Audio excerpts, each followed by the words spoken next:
దేవుని పరిశుద్ధ నామముకు మహిమ కలుగును గాక. ఈ క్రీస్తు పరిచర్య అనేటువంటి యూట్యూబ్ మాధ్యమం నుండి వెలువడుతున్న అనుదిన దేవుని వాగ్దానాన్ని వింటున్నటువంటి క్రీస్తు పరిచర్య అనుచరులకును విశ్వాసులకును యావత్ ప్రపంచానికి ఈ దినపు నా శుభాభివందనాలు తెలియజేస్తుంటున్నాను. ప్రియ దేవుని బిడ్డలారా, మీరందరూ కూడా సురక్షితంగాను ఆరోగ్యముగాను సంతోషముగాను ఉన్నారని నేను నమ్ముచున్నాను, నేను భావిస్తున్నాను. మీ అందరి నిమిత్తమై మా అనుదిన ప్రార్థనలో మేము ప్రార్థన చేస్తున్నాం. మీరు కూడా మీ అనుదిన వ్యక్తిగత ప్రార్థనలో ఈ క్రీస్తు పరిచర్యని ఎత్తిపట్టి ప్రార్థించవలసిందిగా ప్రభు నామం పేరట నేను మీకు మనవి చేస్తుంటున్నాను. మరి ప్రియ దేవుని బిడ్డలారా, నేటి వాక్య ధ్యానాంశంలోకి మనం ఒకసారి తొంగి చూచినట్లయితే మత్తయి సువార్త 6వ అధ్యాయము 33వ వచనంలో యేసుక్రీస్తు ప్రభువారు తన శిష్యులతో ఒక మాట చెప్తాడు. అదేం మాట అంటే, మొదట మీరు ఆయన రాజ్యమును నీతిని వెదుకుడి. ప్రియ దేవుని బిడ్డలారా, ఆయన రాజ్యమును ఆయన నీతిని మొదట వెతుకుడి అన్న మాటకు అర్థం ఏంటి అని అంటే, ఇహ లోకంలో మనకు కావాల్సినటువంటి సకల విధములైనటువంటి సమృద్ధి కూడా మనము ప్రభు చిత్తాన్ని నెరవేర్చడానికి ప్రయత్నం చేస్తూ ఇష్టపడుతూ దానికి అనుగుణంగా అడుగులు వేస్తుంటున్నప్పుడు ఏవేవి మనకు అవసరముగా ఉన్నాయో అక్కరగా ఉన్నాయో అవన్నీ కూడా మనకు లభిస్తాయి. మనం చేయవలసిన పని చేయకుండా, అంటే ఏ దేవుని చేతనైతే మనం నిర్మింపబడ్డామో ఆయన సన్నిధిలో మనం కనబడకుండా, ఆయనకి ప్రార్థన చేయకుండా, ఆయనకి మన మనవులను తెలియచేయకుండా, అదే రకంగా మన ప్రవక్తనని మనం ఆయన సన్నిధిలో సరి చేసుకోవడానికి ఇష్టపడకుండా, మనకు ఇష్టానుసారముగా మన హృదయం మనల్ని ప్రేరేపించినట్లుగా మనం బ్రతకడానికి ఇష్టపడినట్లయితే, మనకు కావాల్సినవి దొరకకపోగా అనేక శ్రమలు విస్తరించి అనేక పరిస్థితుల గుండా మనం ఇరుక్కొని జీవితము చిందరవందరగా మారిపోతుంది. నేను ఎందుకు ఈ మాట చెప్తున్నానంటే, శనివారం చెప్పినటువంటి ఒక వాక్యానికి ఒక సిస్టర్, ఒక బిడ్డ, గుంటూరు మౌనిక అనేటువంటి బిడ్డ ఒక కామెంట్ తెలియజేసిందన్న, ఉపవాసం ఎలా ఉండాలి, ఉపవాసం ఏ రకంగా ఉండాలి, ఏ రకంగా ఉపవాస దినం అనేది చాటించుకోవాలి అనేటువంటి మాట. ప్రియ దేవుని బిడ్డలారా, మనం అందరం గమనించవలసిన విషయం ఏంటి అంటే, ఉపవాసం అనున్నది ప్రభువుకి ఏ రకమైనటువంటి ఉపవాసం ఇష్టమో, ఏ రకమైనటువంటి ఉపవాసం చేసి ఆయన సంధిస్తే ఆయన కదులుతాడో, ఏ రకమైనటువంటి ఉపవాసముతో ఆయన సన్నిధిలో ప్రార్థన చేస్తే మన ప్రార్థనకి అతి త్వరగా జవాబు వస్తుందో, ఇతకు పూర్వపు వీడియోల్లో, ఇతకు పూర్వపు అనుదిన దేవుని వాగ్దానాల్లో దేవుడు మనతో మాట్లాడాడు. అనేక సందర్భాల్లో నేను మీతో చెప్పాను. ఇప్పుడు ఆ బిడ్డ కోరిక నిమిత్తమై ఈ అనుదిన దేవుని వాగ్దానంలో నేను తెలియజేస్తున్నటువంటి విషయం ఏంటి అని అంటే, మొదట మనము దేవుని రాజ్యాన్ని నీతిని వెదకడానికి సిద్ధపడి ఉపవాసంలోకి అడుగుపెట్టాలి. నా సమస్యలు తీర్చు, నా కోరికలు తీర్చు, నా అనారోగ్య పరిస్థితులు తీర్చు, నా అప్పులు తీర్చు అనేటువంటి మాట కాదు. కానీ దేవుని సన్నిధిలోకి వెళ్ళినప్పుడు, దేవుని సన్నిధిలోకి మనం అడుగు పెట్టినప్పుడు, నేను నీ కోసం ఎలా బ్రతకాలో నాకు నేర్పించు, ఈ రకమైనటువంటి ఉడంబడికను చేసుకొని మనం అడుగు పెట్టాలి. అప్పుడు ప్రభువు దృష్టి ఖచ్చితంగా మన మీద నిలబడుతుంది. మనం చేసిన పాపాలు కానివ్వండి, మనం చేసిన అపరాధాలు కానివ్వండి, వాటిని పక్కన పెట్టండి.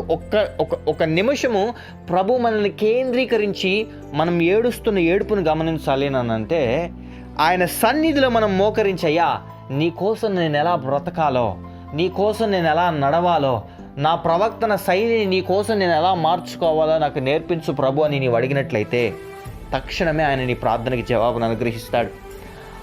ఆయన నిన్ను సరిచేస్తూ వస్తూ, నీలో ఏవైతే పాతుకుపోయి ఉన్నాయో ఆయనకి ఇష్టం లేకుండా వాటన్నిటిని తొలగిస్తూ, నీలో ఎవరి మీదైనా శత్రుత్వ భేదాభిప్రాయాలుంటే వాటిని తొలగిస్తూ, నీలో వాక్యానికి అనుగుణంగా ఆయన కొన్ని మార్పులను చేస్తూ, ఆయన సన్నిధిలో గడపడానికి ఎక్కువగా నిన్ను ప్రేరేపిస్తూ వస్తాడు.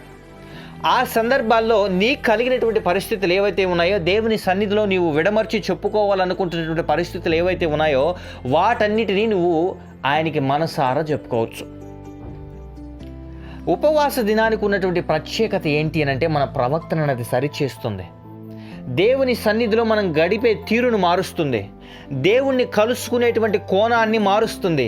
దేవుని మీద మనకున్నటువంటి భిన్నాభిప్రాయాలు ఏవైతే ఉన్నాయో, వ్యతిరేకమైనటువంటి అభిప్రాయాలు ఏవైతే ఉన్నాయో, వాటన్నిటిని తొలగించి దేవునితో నిన్ను ఏకం చేస్తుంది ఉపవాస దినం. ఉపవాస దినం నువ్వు ఉన్న విషయము నీకు నీ దేవునికి తప్పనిస్తే ఇతరులకు తెలియాల్సిన అవసరం లేదు. నీ ముఖమును వికారంగా చేసుకొని ఇదిగో నువ్వు ఫాస్టింగ్ ఉన్నావని, దేవుని సన్నిధిలో ఉపవాసం ఉంచి గడుపుతున్నావని ఇతరులకు తెలియవలసిన అవసరం లేదు. ఎందుకంటే ఇతరులు నిన్ను చేయలేదు, ఇతరులు నీలో ఉన్నటువంటి బాధని తొలగించలేరు, ఇతరులు నీకు పాప క్షమాపణ అనుగ్రహించలేరు, ఇతరులు నీ కోరికలని ఆశలని నెరవేర్చలేరు. నెరవేర్చే పని అయితే నీ హృదయం ఎందుకు నలిగిపోతుంది? ఇతరులు నువ్వు అనుకున్నట్లుగా నీతో ప్రవర్తించే పని అయితే ఈ దినాన్ని నువ్వు ఒంటరి స్థితిలో ఎందుకు ఉంటావు? ప్రియ సహోదరి సహోదరుడా, నీ ప్రవర్తనను మార్చుకోవడానికి నువ్వు అడుగువేయి దేవుని సన్నిధిలో. ఆయన రాజ్యాన్ని వెతకడానికి అడుగువేయి. నీకు కావాల్సినవన్నీ ఆయనే సెటిల్ చేస్తాడు. ప్రియ సహోదరి సహోదరుడా, ఆ కామెంట్ తెలియజేసినటువంటి ప్రియ సహోదరి బిడ్డ, నేను నీకు చెప్పేటువంటి మాట ఒకటే, నీ ఉద్యోగం ఏదైనా పర్లేదు, నువ్వు ఏ రకమైనటువంటి రొటేషన్ షిఫ్ట్స్లో వెళ్తున్నా, నువ్వు ఒక దినాన్ని నిర్ణయించుకో, ఒక సమయం నిర్ణయించుకో, దేవుని సన్నిధిలో గడుపు. ముందు నీవు ప్రార్థన చేయి దేవునికి, అయ్యా నన్ను సిద్ధపరచు, నన్ను తయారు చేయి, ఇదిగో ఈ రకమైనటువంటి ప్రవక్తన, నీకే రకమైనటువంటి ప్రవక్తన ఇష్టమవుతుందో అది నాలో ఇముడ్చు ప్రభువా, నన్ను మార్చు అనేటువంటి మాటని నువ్వు దేవుడి దగ్గర పలికినట్లయితే దేవుడు నీ ప్రవక్తనని, నీలో ఉన్నటువంటి అనేక రకమైనటువంటి పరిస్థితులను మార్చి, ప్రతి పరిస్థితి నీకు అనుకూలంగా మారుస్తూ నిన్ను ఆయన చేయవలసినటువంటి మోడిఫికేషన్స్ ఏవైతే ఉన్నాయో వాటన్నిటిని చేసి ఆయన నిలబెట్టినప్పుడు, ఆయనకి ప్రార్థన చేసిన తర్వాత దానికి సంబంధించినటువంటి జవాబు నిమిత్తమై పరిశుద్ధ లేఖన భాగాల్ని చదవడానికి ప్రయత్నం చేయి.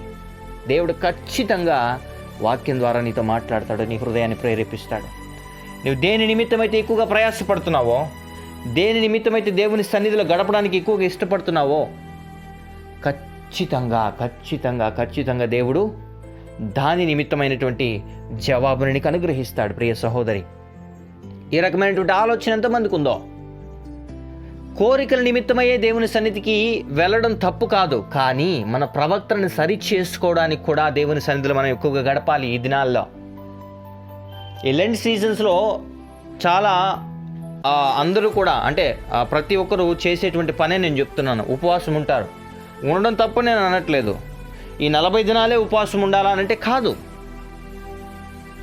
నీ జీవితాన్ని మార్చుకోవడానికి, దేవునిలో ఆత్మీయ స్థితిలో ఇంకొక మెట్టు ఎక్కడానికి, దేవుని చిత్తాన్ని నెరవేర్చడంలో, పాపాన్ని జయించడానికి నెరవేర్చడంలో, ఆయన కోరికను నెరవేర్చడంలో, పాపాన్ని జయించేటువంటి శక్తిని పొందుకోవడంలో, అపవాది వాడి సమూహాల మీద కంట్రోల్ తీసుకోవడానికి నువ్వు దేవుని సన్నిధిలో మోకరించినట్లయితే దేవుడు సకల విధములైనటువంటి శక్తిని నీకు అనుగ్రహిస్తాడు. సాతానుని నీ కాళ్ళ క్రింద చితక దొక్కేలా ఆయన చేస్తాడు. ప్రియ సహోదరి సహోదరుడా, మనం చేయవలసినటువంటి పని ఆయన రాజ్యాన్ని ముందు వెతకడం, ఆయన సన్నిధిలో మనం గడపడానికి ప్రయత్నం చేయడం, ఎక్కువగా ఆయన మీద ఆధారపడడం. ఖచ్చితంగా మన ప్రవక్తనని సరిచేసే దేవుని ఎదుట మనం ఎక్కువగా గనక గడిపినట్లయితే, ఎట్లా గడపమంటారు సరే, ఎక్కువగా మాకేం పనులు లేవని మీరు అనొచ్చు, కానీ నేను చెప్పేటువంటి మాట ఏంటి అంటే, నీవు మాట్లాడితే, నీవు పలికితే, నీవు ప్రార్థిస్తే నీకు జవాబును అనుగ్రహించాలని ఎదురు చూస్తున్నటువంటి దేవుని ఎన్నిసార్లు నువ్వు గాయపరిచావో అదొక్కసారి జ్ఞాపకం చేసుకో. ప్రతి ప్రశ్నకి జవాబు నీ దగ్గరే ఉంది. నేను ఇంకేం మాట్లాడదలుచుకోలేదు.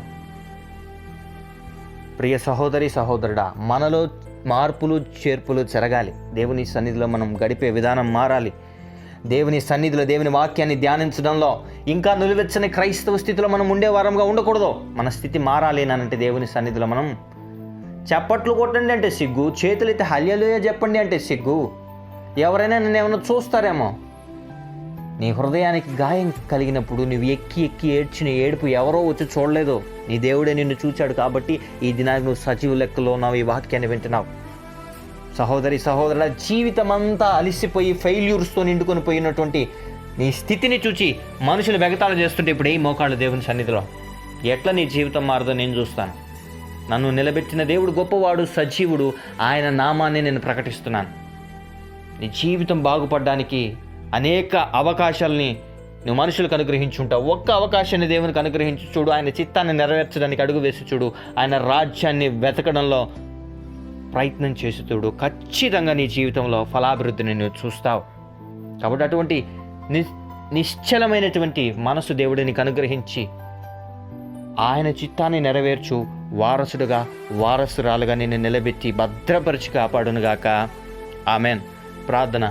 మహాపరిశుద్ధుడును మహోన్నతుడును సర్వోన్నతుడును జీవాధిపతి జీవము కలిగిన రాజ్యాన్ని ఘనమైన శ్రేష్టమైన నామానికి స్తుతులు స్తోత్రాలు వందనాలు. ఈ క్రీస్తు పరిచర్య అనేటువంటి యూట్యూబ్ మాధ్యమం నుండి వెళ్ళబడుతున్న అనుదిన దేవుని వాగ్దానాన్ని వించిన ప్రతి బిడ్డను బట్టి కూడా నీ పాదాలకి వేవేలాది స్తోత్రాలు చెల్లిస్తున్నాం ప్రభా. ఏ బిడ్డలైతే ప్రభానైనా అనేక రకమైనటువంటి పరిస్థితులు ఇరుక్కొని ప్రభానైనా ఇదిగో తెలియనిటువంటి అయోమయ స్థితిలో ఉన్నారో ఆ బిడ్డలు నా పరిస్థితుల నుంచి విడిపించమని ప్రార్థన చేస్తుంటున్నాం. నానా రకాలుగా సమస్యలలో ప్రభానైనా ఆందోళనకరమైనటువంటి పరిస్థితులు ఇరుక్కున్నటువంటి ప్రతి బిడ్డలకి సమాధానాన్ని అనుగ్రహించమని ప్రార్థన చేస్తున్నాం. ఈ దిన దీవెలతో ప్రతి బిడ్డల్ని నింపండి. పరీక్షలు రాస్తున్నటువంటి బిడ్డలకి జ్ఞానాన్ని అనుగ్రహించమని ప్రార్థన చేస్తున్నాం. ఉద్యోగాలు లేమిలో ఉన్నటువంటి బిడ్డలకి మంచి ఉద్యోగాలను అనుగ్రహించండి. వివాహ సంబంధాలు చూస్తున్నటువంటి బిడ్డలకి సాటి అయిన సంబంధాలు వచ్చి ఘనముగా వివాహాలు జరుగునుగాక.